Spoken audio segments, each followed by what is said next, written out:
Hello, tatay, nay, magandang hapon po. Kumusta po kayo? Happy anniversary po sa inyo.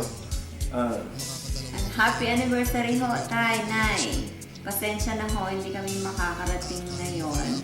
Kasi may school ho yung mga bata, tapos kalagitnaan ho ng week. So, babawi na lang po kami next time.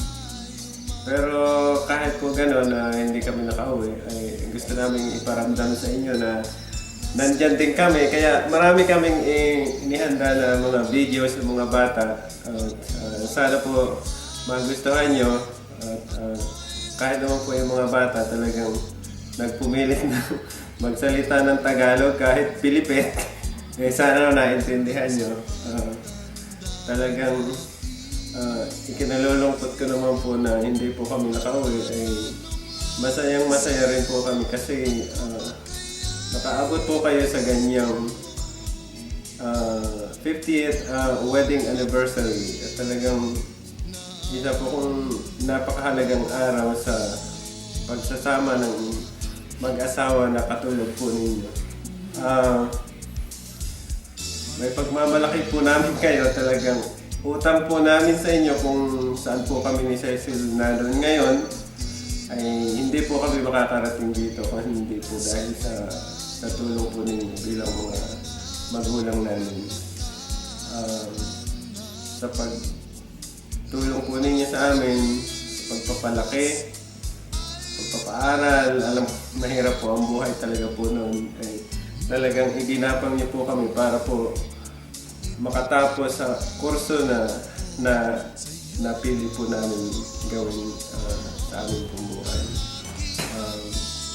Sa mga moral values, sa pagtuturo po niyo sa amin ng paggalang sa kapwa-tao, talagang tinatanaw po namin malaking utang na loob sa inyo. Congratulate ko rin ho kayo, hindi dahil lang sa 50th anniversary nyo, kundi dahil ho sa successful ho na pagpapalaki nyo sa mga anak ninyo. Katulad nyo na lang ho nito, talaga ho, it's a job well done. Talaga ho, napakagaling. Kaya nga po sinasabi ko kay Cecil na maswerte siya na naging asawa niya. Pero ang sabi ko naman po pagkatapos noon, mas maswerte ako kasi siya ang napangasawa. Okay. Saka natutuwa din po kami dun sa tatlong yung apo dito. Talagang nagsusumikap din po sila. Talagi po nila sinasabi na kailan po tayo uwi ulit sa Pilipinas. Pero, yun po ang isa namin kasama sa plano na sana makauwi ulit kami sa lalong madaling panahon. Susumikapan ho namin mga siguro next 2 years. Hindi lang ho kami makakauwi ng ganitong mga panahon. Siguro yung bakasyon nila, mga June, July, saka August. So, hanggang dito na lang po muna yung aming pag-report sa inyo.